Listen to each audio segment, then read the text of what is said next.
exercício 13. Mais uma vez ele me deu apenas o desenho e pediu para eu calcular o valor do x aí, o valor diferente, né? Então, o que eu tenho aqui, ó, o x é um dos lados do triângulo, 45 é o ângulo oposto, o 3 raiz de 2 é o outro lado, o 60 é o ângulo oposto. Mais uma vez, conforme eu havia falado no outro exercício, dê nome ao triângulo. Então, aqui vértice A, aqui vértice B, aqui vértice C. Mais uma vez, o que eu vou fazer? Lei dos senos. Vai escrever a lei? Pensa no significado dela, no que ela pede, ou no que ela propõe. No caso da lei dos senos, ela diz que cada lado dividido pelo seno do ângulo oposto ao lado é igual a qualquer outro lado dividido pelo seno do seu ângulo oposto. Então, vamos lá. O lado AB dividido pelo seno de C, que é o ângulo oposto ao lado AB, é igual ao lado AC dividido pelo seno de B, que refere-se ao ângulo oposto. Professor, poderia ter usado BC para efeito de fórmula? Sim. Para efeito de exercício, não. Por quê? Porque não foi dado BC, não foi dada a medida. Então, não tem muito sentido usar esse valor, tá bom? Vamos à substituição dos valores aqui, então. Vou substituir agora aqui na frente, ó. No lugar do AB, o X. No lugar do C, do ângulo C, 45 graus. Percebam que eu não troco só o seno, ou melhor, não troco o seno, eu troco só o ângulo. Então, é só o C que vira 45 graus. Aí o AC é o 3 raiz de 2.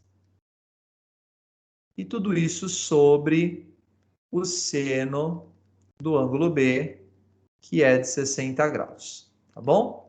Vamos lá, então, na vida, continuar aqui. Tá certo? A resolução desse exercício. Vou aproveitar um pouquinho aqui o espaço da luz.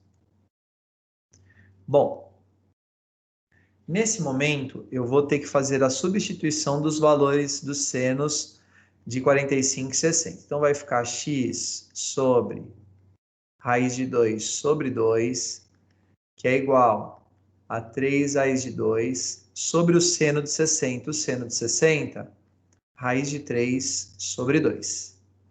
E vamos às contas agora. Pessoal, do que eu tinha que explicar, se você chegou até aqui, o que eu expliquei, o que se refere à nossa matéria, você sabe fazer.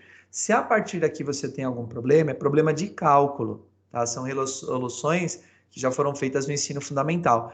Precisa dar uma revisada nessa parte. É lógico que eu vou fazer com vocês, eu vou chamar atenção para aquilo que é necessário, mas às vezes só isso é muito pouco. Tudo bem? Então, se você não sabe prosseguir a conta a partir daqui, é porque existe uma defasagem. Ela precisa ser recuperada, tá bom? Se você não fez isso ano passado, tem que fazer esse ano. Senão, infelizmente, no ano que vem, você vai acabar sofrendo bastante. Tá legal?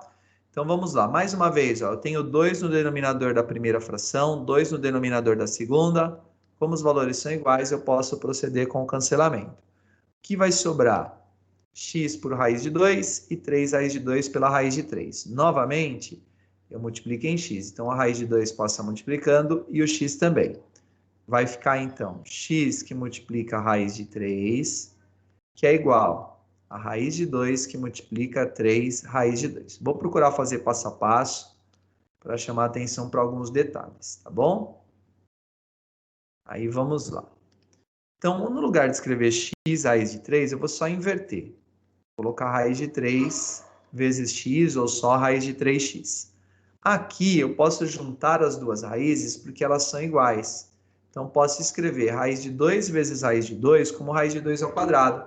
Pessoal, é uma multiplicação como qualquer outra, tem vários valores. O 3 eu não consigo multiplicar pela raiz de 2 porque eu não sei qual é o valor exato da raiz de 2. Mas eu tenho raiz de 2 aqui e raiz de 2 aqui. Apesar de não ter entre o 3 e a raiz de 2 um ponto de multiplicação, mas aqui existe sim a multiplicação, tá bom? E aí eu posso juntar, então, a raiz de 2 com a raiz de 2, chegando na raiz de 2 ao quadrado. O que acontece quando eu tenho uma raiz elevada ao quadrado? Eu posso cancelar a raiz, se essa raiz é quadrada, como é o caso aqui. Então, nesse caso aqui, ó, eu vou poder cancelar a raiz com o 2. O que vai me sobrar? raiz de 3x, que é igual a 3 vezes 2. Beleza? Para a gente terminar, eu preciso tirar a raiz de 3 daqui. Então, x é igual, 3 vezes 2 é 6, e vai com a raiz de 3 embaixo.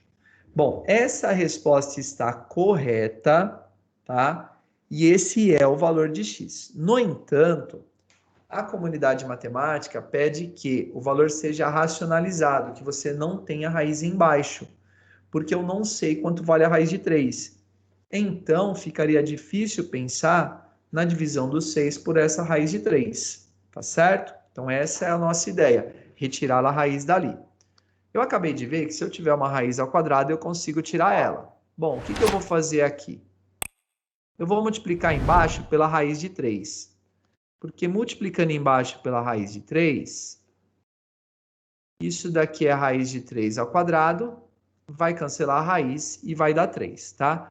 Então, se eu pegar a raiz de 3 embaixo e multiplicar pela mesma raiz de 3, eu vou conseguir resolver o meu problema. Ou seja, eu vou passar aí de 6 sobre raiz de 3 e eu vou chegar numa fração onde embaixo vale 3. Tá? Então, isso é o que eu quero fazer embaixo. Mas eu não posso só executar uma operação embaixo da fração, porque senão eu altero o valor dela. Eu posso alterar a forma de escrever, mas não posso alterar o valor. Então, o que eu faço embaixo, eu faço em cima. Isso me garante que o valor da fração vai ser mantido, tá certo? Então, usou raiz de 3 embaixo, vai usar raiz de 3 em cima. Como é que embaixo eu sabia que era raiz de 3? Porque eu já tinha uma raiz de 3. E a única forma de tirar o quadrado era fazendo raiz de 3 vezes raiz de 3, beleza? Em cima, então, vai ficar 6 vezes raiz de 3, 6 raiz de 3. E aí eu ainda posso fazer mais uma coisinha.